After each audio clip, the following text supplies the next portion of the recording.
Evidence that was used in the Karmelo Anthony murder trial. Today, the judge released videos and photographs, all of it presented to the jury in that Collin County courtroom. The track meet stabbing that killed 17-year-old Austin Metcalf last year. So let's start with this. Here's surveillance video from Kuykendall Stadium. It was enhanced by investigators, so this is what they showed for the jury in the trial. Take a look, upper left of the screen, you see the tent right there. A commotion's breaking out under the tent, and then a person, highlighted now, is going to pop out from behind it and then starts to run away down the stairs and down the way.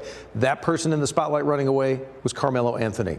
I'm going to pause it there with that news report, and I'm going to go to the website www.collincountytx.gov to show where the surveillance footage from the high school can be downloaded and viewed for oneself.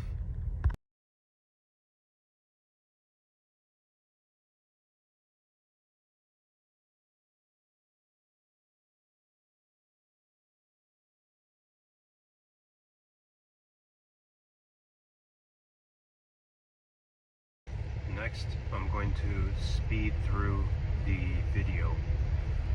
It's more than 15 minutes long, but the relevant part is between 7:57 and 8:04. So I'm going to show very quickly sped through the very beginning till about 7:50. Then I'm going to let it play for a little bit. And as you see, once again at around 7:57, someone is shoved, then someone else strikes back. A few seconds later, somebody gets up and runs away. And as we heard from the news report, the one in the gray hoodie is Karmelo Anthony.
Karmelo Anthony was not jumped.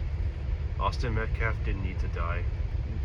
There's no reason Karmelo shouldn't have left or just simply not went for the stab, because as we saw, he was shoved and he just decided to strike and run away. Right after stabbing Austin Metcalf. A short while later, an officer detained Anthony, who then cried while explaining what he says happened. All right. He put his hands on me. I told him not to. He put his hands on me. It's really sad. My condolences to Jeff Metcalf, Austin Metcalf's twin brother, and their family. And I'll even say to Karmelo Anthony for this unnecessary event. For the next clip, I'm going to play where Jeff Metcalf talks to Jake Lang.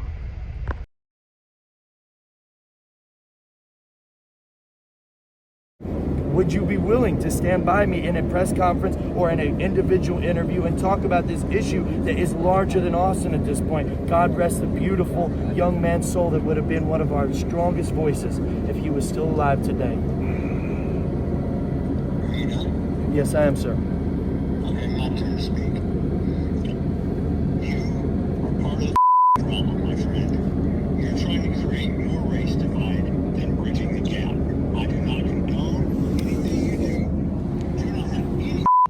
That's called white guilt. No, let it talk. My son, let me finish. I give you your time.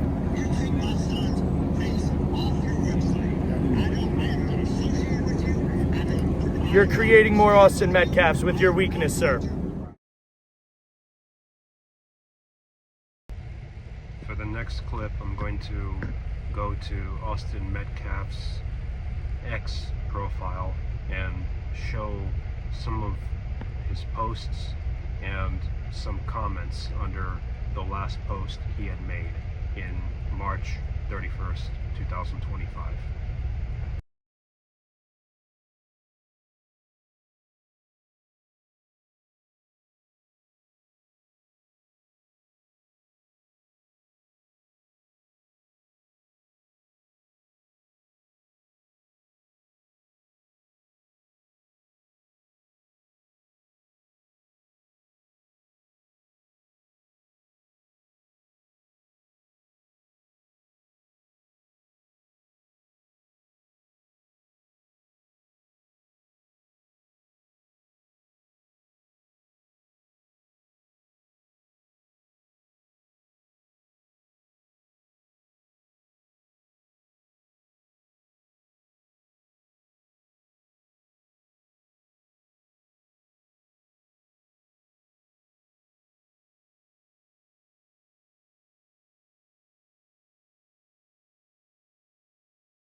Next, I'll show two clips.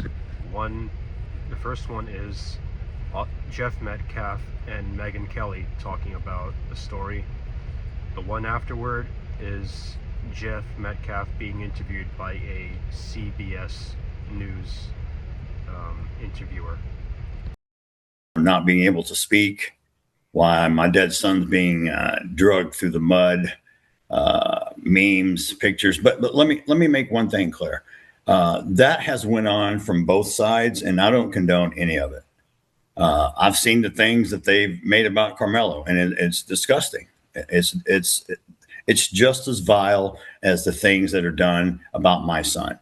And those people that are so far left or so far right that has the need to attack a dead child or a child that's going to prison or any child, it doesn't sit well with me. Honestly, it's been impossible to start healing until this trial was complete. The trial may be over, but the racial polarization among Americans on display outside the Collin County Courthouse continues. Look at the effect, not just the effect here between the Metcalf family and the Anthony family. Look what it did, one, to those kids they have to live with.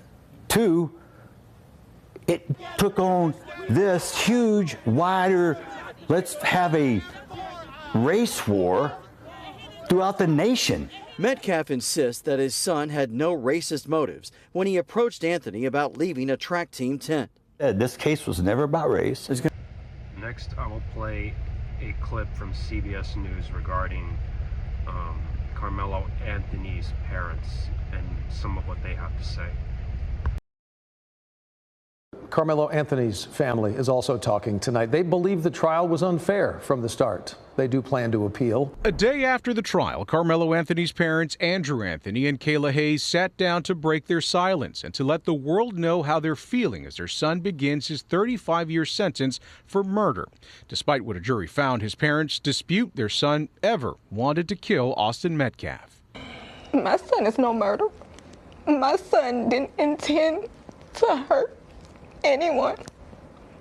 My son was defending himself. And that's what hurt so bad.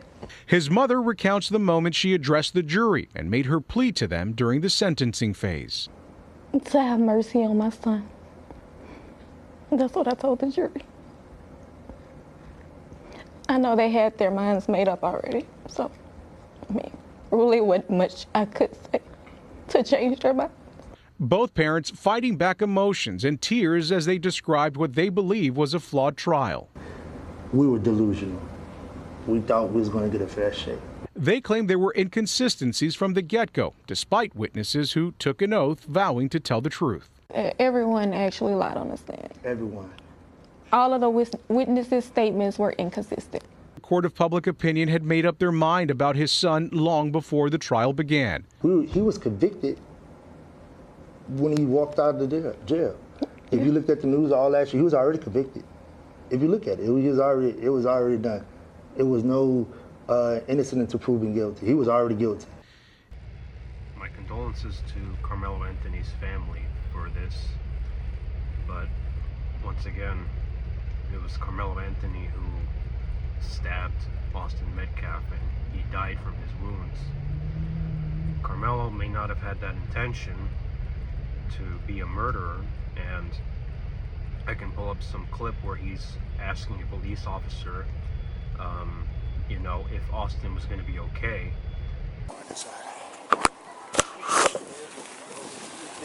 Have a seat here real quick, man. Watch your head. Let me check your hood here, buddy, okay? Yes, sir. Well, I'll tell you what, lean this way so you're not resting on your hands, okay? Yes, sir. All right, see a little bit of blood on your hands there, okay? Yes, sir. All right. Follow to all on scene. So your first name is Karmelo? Yes, sir. Karmelo. Let's see, hold on one second. Is he gonna be okay? I don't know yet, man. Karmelo, C-A-R-A. K-A-R. K-A-R. M-E-L-O. M-E-L-O. Karmelo, what's your last name? Anthony. A-N-T-H. O-N-Y. O-N-Y, we're ready, when? Frisco police officers questioned Anthony, then quickly arrested him after initially detaining him. While he sat in a Frisco police vehicle, Anthony asked about Metcalf. Hold on one second. Is he gonna be okay? I don't know yet, man. Karmelo, C-A-R-A. Other evidence shown during the trial, you see it right there, the 5-inch knife that prosecutors say was used. 19-year-old, as we know. According to the police report, he said that he's not alleged that he did it.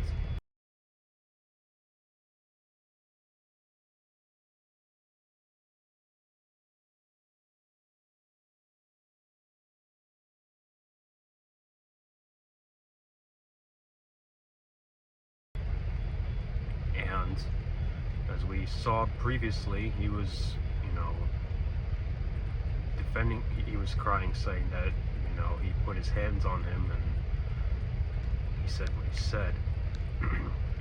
But for this next clip, Andrew Anthony, Karmelo Anthony's father, mentioned that there were people still making death threats to them despite after the sentencing, and I condemn that. He says the threats of violence against them continue. People want us dead. That's what. After they still got what they wanted. After they still got what they want, they still want us dead. I can see, you see, I go look at my phone, people want us dead. They want our family dead. And now they're preparing to appeal. They did a number on us. A judicial process they believe wronged them. We didn't get justice. A lot of things that were missed that should have been handled a certain way. However, we couldn't say anything. We did what was instructed. We was told, so we just did what we was told. Ken Molestina, CBS News, Texas. Had Austin, you know, not died and made a full recovery, things would have not turned out the way they did. So Jeff Metcalf and his family will never have Austin in their life ever again. Now Andrew Anthony and his wife, Karmelo Anthony's mother, well, just to be fair, I mean, what would be a fair punishment if it's not 35 years or life in prison? Because as we know, or at least from what we can guess, he probably should have just left, and he wasn't in imminent danger for the need to pull out a knife and stab Austin. I mean, because what other argument is there to make?